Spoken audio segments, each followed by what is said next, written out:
sarap nito, oh. Mainggit kayo, charot. Hello Philippines and hello world. Another day, another vlog. Magandang araw po sa ating lahat. At heto nga, naghahanap kami na makakainan ng aking anak. Nepe kasi matiboses ko, slamo na taikwan. Hindi garuta yun.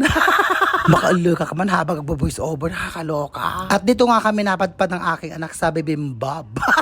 Actually, first time kong kakain ng ganito. Pag nagagawin nga kami dito, napakadaming kumakain. Korean foods ba ito? Sarap nito, oh. Mainggit kayo, charot. First time namin kumain ni Maro ng ganito.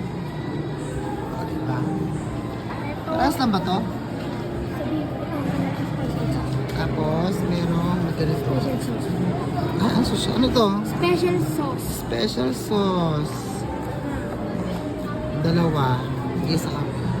Mr. Kimbap special sauce. O, kumain ka na, Maron. Ito ang pagkain dito. Hahaluin daw.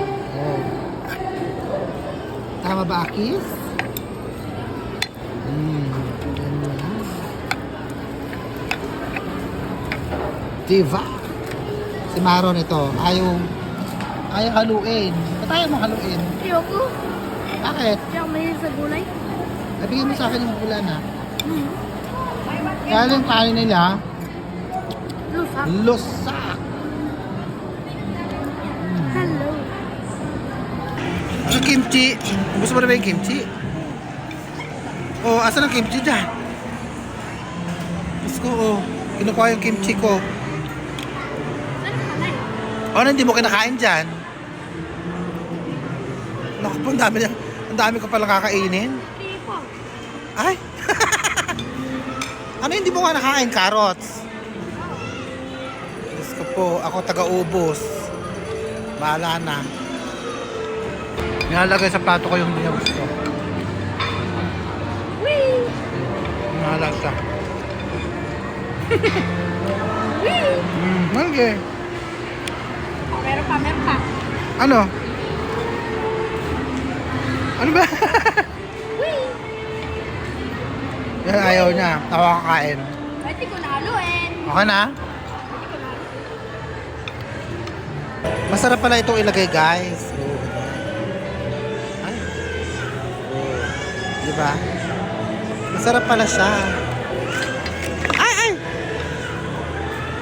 Saan ba? Special sauce.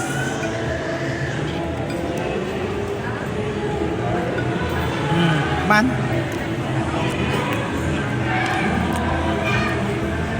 Manghang. Medyo manghang siya. Manghang pala to. Pampaanghang. Ang sarap ng kanilang kimchi. Beef flavor. Kinuha ko. Actually, nag-enjoy ako sa pagkain ko kasi puro gulay. Sabi ni Maron, dito siya nag-enjoy. Parang hindi mahilig sa gulay. No, diba? Ang sarap na, guys. Try nyo. Yung mga hindi pa nakatikim dyan, mag-enjoy kayo.